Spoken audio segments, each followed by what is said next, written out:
अस्सलाम वालेकुम स्टूडेंट्स। आज जो टॉपिक हम लोग डिस्कस करने जा रहे हैं वो आपका chapter number 2 presentation of data से ही रिलेटेड है।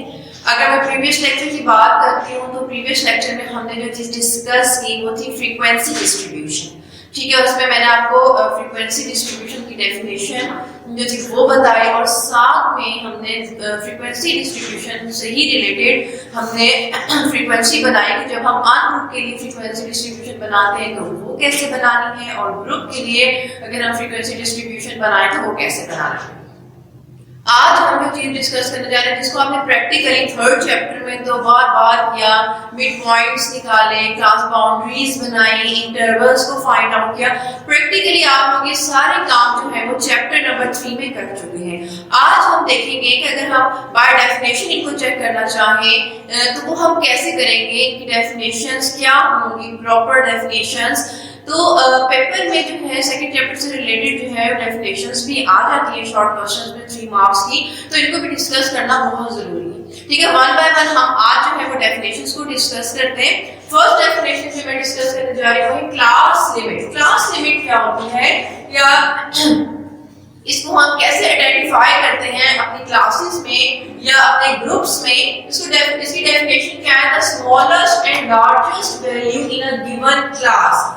जो भी आपको क्लास गिवन है, कोई भी क्वेश्चन आपने थर्ड चैप्टर में किया, आपको क्लासेस गिवन थी, जब भी किसी भी डाटा में क्लासेस गिवन होती है तो वो ग्रुप डाटा होता है। तो उसमें क्लास लिमिट्स क्या चीज है? लेट्स सपोज मेरे पास फर्स्ट क्लास है, मेरे पास एक डाटा है जिसकी फर्स्ट क्लास है 55 to 57। ठीक है, ये मेरे पास किसी भी डाटा की फर्स्ट क्लास है। इसमें क्लास लिमिट क्या है? ये मेरे पास 55 और 57 बोथ आर क्लास लिमिट्स। ठीक है, ये दोनों क्या है मेरे पास? Class limits. बट ये क्या है? ये लोअर क्लास है और ये मेरे पास अपर क्लास है। ठीक है, क्लासेस था आपने थर्ड चैप्टर में काफी क्वेश्चंस में देखी, लेकिन प्रॉपर अगर बात की जाए कि इसमें 55 क्या है, 57 क्या है, बेसिकली इसकी क्लास है, बट इसकी लिमिट्स जो है वो क्या है? 55 से 57, जिसमें 55 जो है वो मेरे पास लोअर क्लास है और 57 जो है वो मेरे पास अपर क्लास है।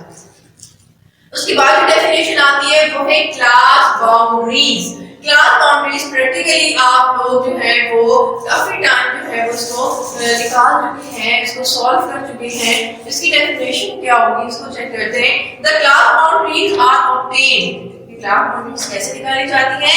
By increasing the upper limit and decreasing the lower class limits by same amount. Class boundary के बारे में वो क्या कह रहा है कि क्लास बाउंड्री हम कैसे निकालते हैं? जो भी हमें क्लासेस गिवन होती है, लेट्स सपोज 55 to 57, 58 to 60, ये मेरे पास है क्लासेस। क्लास बाउंड्रीज कैसे निकालनी है? वो ये कह रहे हैं कि हमने तो एक सेम अमाउंट लेनी है जिसको हमने अपर क्लास में ऐड करना है और लोअर क्लास में हमने इसको माइनस करना है। लोअर क्लास में हमने क्या करना है? माइनस, और अपर क्लास में इसको ऐड करना है। वो सेम अमाउंट क्या होगी? वो सेम अमाउंट हम कैसे फाइंड आउट करेंगे? ठीक है, उस सेम अमाउंट को फाइंड आउट करने के लिए छोटा सा प्रोसेस है जो हमें करना पड़ेगा। आपको कहना है कि हमने एक अमाउंट जो है वो अपर क्लास में ऐड करनी है और लोअर क्लास में से उसको माइनस करना है, तो वो अमाउंट क्या होगी? उस अमाउंट को कैसे फाइंड आउट करना है? उसको फाइंड आउट करने का क्या मेथड है बहुत ध्यान से समझिएगा। आपने जो डायगोनल्स में होती है वैल्यूज, डायगोनल की फर्स्ट क्लास की second limit upper limit, second class की लोअर लिमिट। ठीक है, हमेशा याद रखिएगा it is a difference between. अगर इसकी एक और डेफिनेशन मैं बताना चाहूँ वो क्या होगा?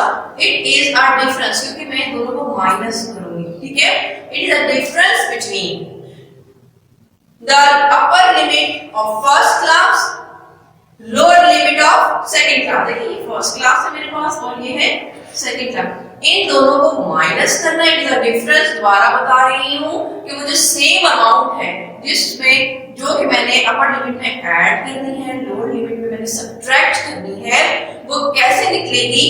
आपने क्या करना है? डिफरेंस लेना है किसका?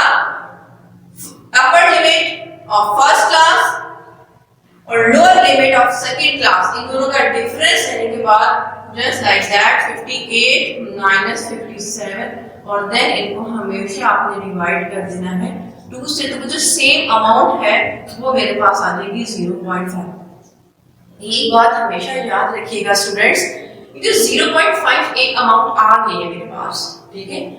ऑल टाइम ये 0.5 नहीं आती, ये आपके लिए आपको हर क्वेश्चन में आपको चेक करना पड़ेगा क्या ये 0.5। कुछ लोग बच्चे ये कंसीडर कर लेते हैं कि हमेशा जो क्लास बाउंड्री की जो अमाउंट है वो 0.5 ही आती है, तो ये गलत कॉन्सेप्ट है।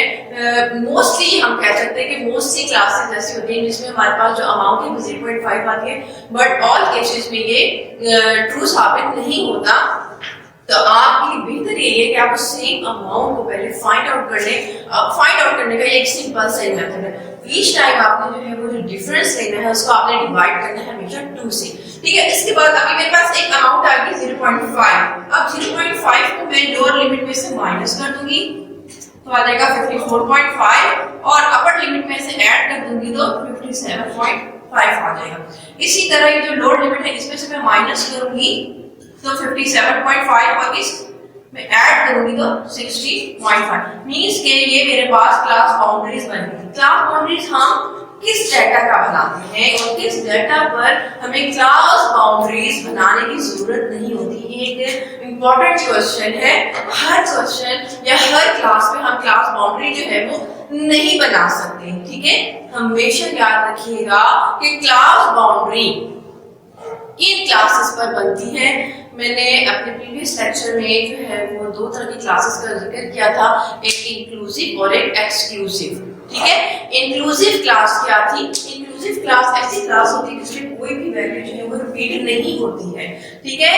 ये एक इंक्लूसिव क्लास है जिसमें कोई भी वैल्यू जो है वो रिपीट नहीं हो रही, कोई रिपीटिशन नहीं है, हमेशा इंक्लूसिव क्लास की क्लास बाउंड्री बनती है। क्योंकि एक्सक्लूसिव क्लास की अगर मैं बात करूं तो एक्सक्लूसिव क्लास तो इस तरह की होती है ना कि जिसमें ये ऑलरेडी डायरेक्ट वैल्यू सेम होती है, और क्लास बाउंड्री की का मकसद यही है कि आपने कंसेप्टिव क्लासेस बनानी, डायरेक्टर वैल्यूज को सेव करना है।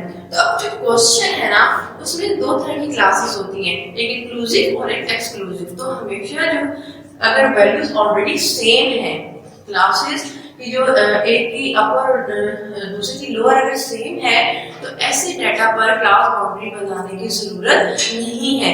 हमेशा इंक्लूसिव क्लासेस में जो है वो हम अपनी क्लास बाउंड्री जो है वो बनाते हैं, ठीक है। ये चीज मैंने बहुत डिटेल में क्लास बाउंड्री बता दिया है कि कब बनती है कब नहीं बनती है, आप इसकी डेफिनेशन भी करनी है और एक तो एग्जांपल्स जो है वो कि कोई भी एक्सरसाइज की ग्रुप डाटा की कोई भी एग्जांपल लेकर उस पर अप्लाई भी करना है कि क्या आपकी कॉन्सेप्ट समझ में आ भी रहा है या नहीं, ठीक है। और अगर नहीं समझ में आ रहा है, कोई पॉइंट है जो क्लियर नहीं हो रहा, तो आप कमेंट सेक्शन में जाकर पूछ भी सकते हैं, ठीक है। नेक्स्ट जो मैं डेफिनेशन डिस्कस करना चाह रही हूँ वो है मेरे पास class width. Class width basically क्या है, इसको मैं क्लास इंटरवल भी कह सकती हूँ, ठीक है।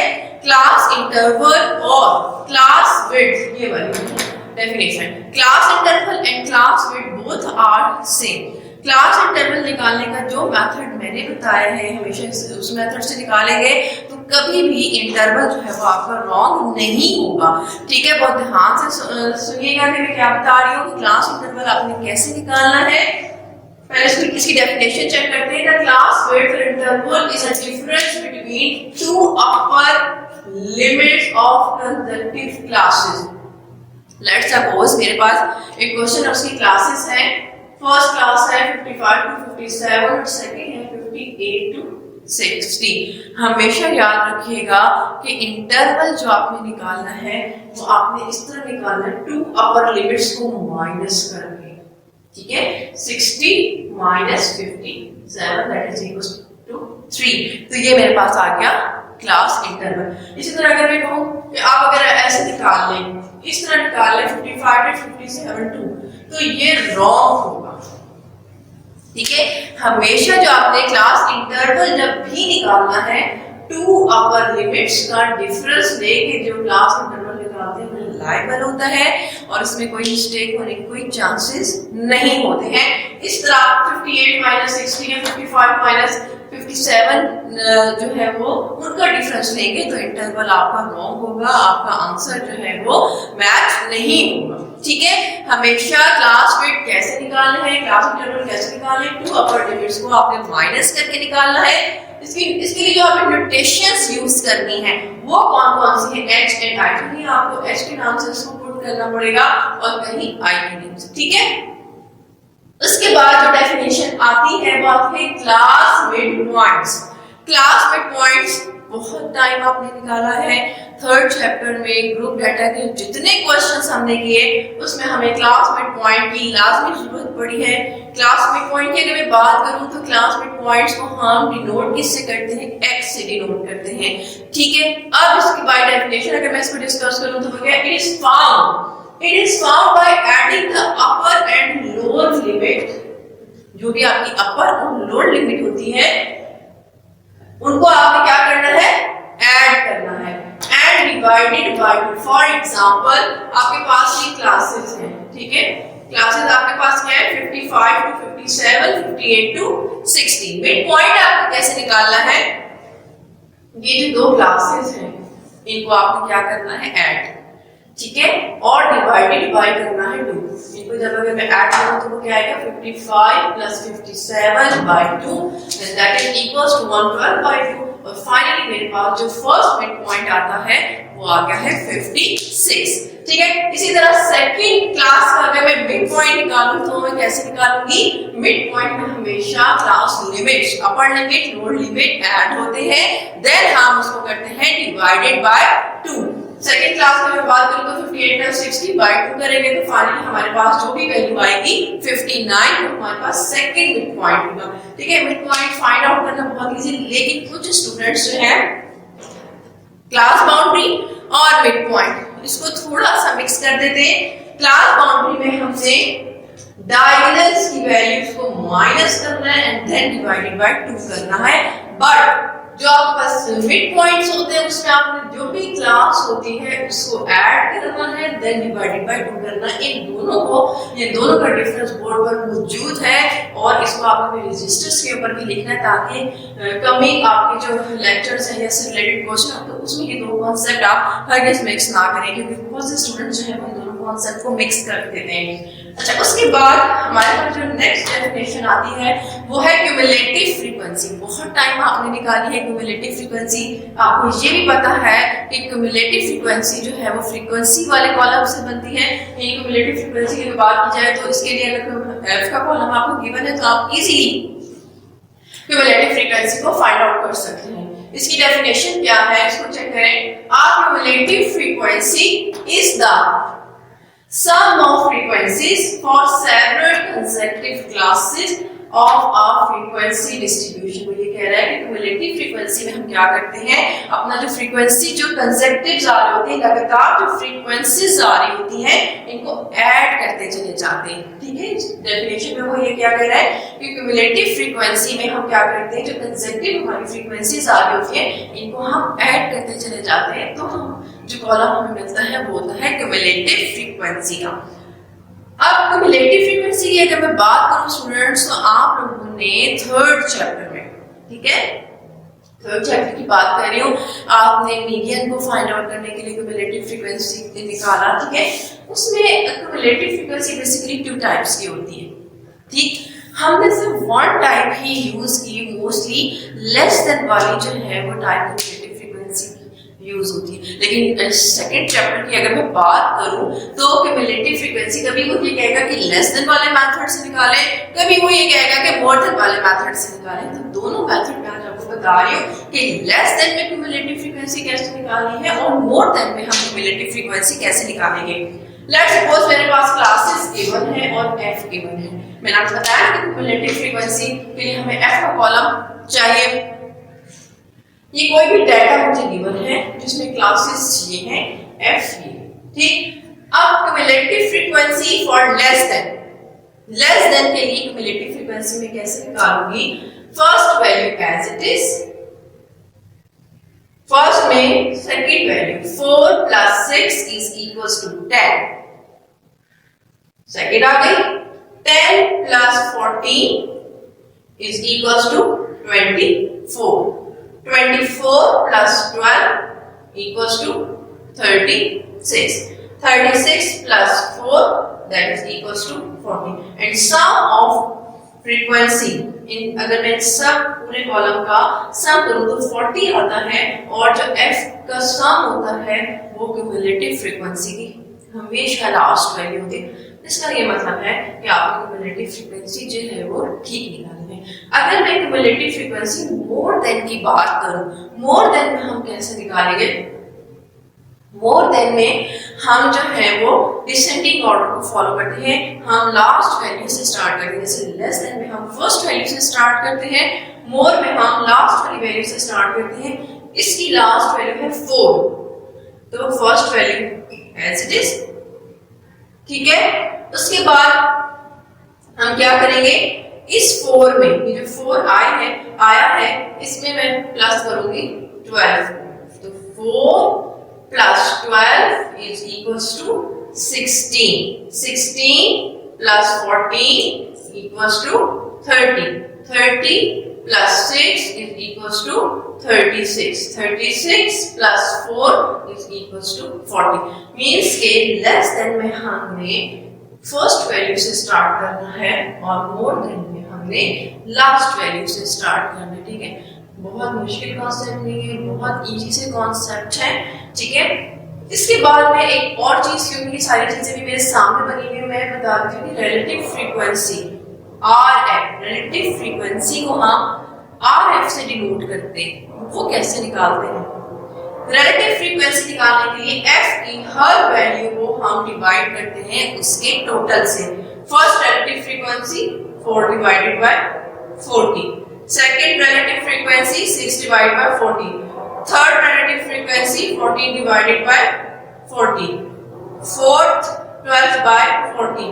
इसी तरह आपने जो है वो सारी रिलेटिव फ्रीक्वेंसीज को आइडेंटिफाई कर लेना है। इसके बाद ये है मेरे पास रिलेटिव फ्रीक्वेंसी, ठीक है।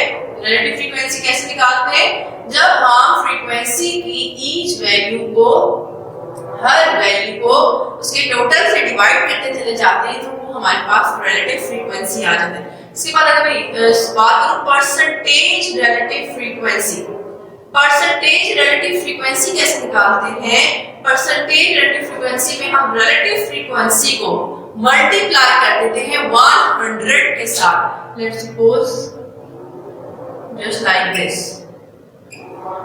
हर रिलेटिव फ्रीक्वेंसी को आपने मल्टीप्लाई करते चले जाना है 100 के साथ, तो ये आपके पास परसेंटेज रिलेटिव फ्रीक्वेंसी जो है वो आ गई, ठीक है। आज का हमारा लेक्चर जो है वो एंड होता है। बहुत शॉर्ट कॉन्सेप्ट आज मैंने आपके साथ डिस्कस किए हैं। आपने क्या करना है कि डेफिनेशंस को अपने रजिस्टर्स के ऊपर लिखना है और इनको याद करना है, और कोई पॉइंट अगर समझ नहीं आया तो आपने पूछना भी है। ओके, अल्लाह हाफिज।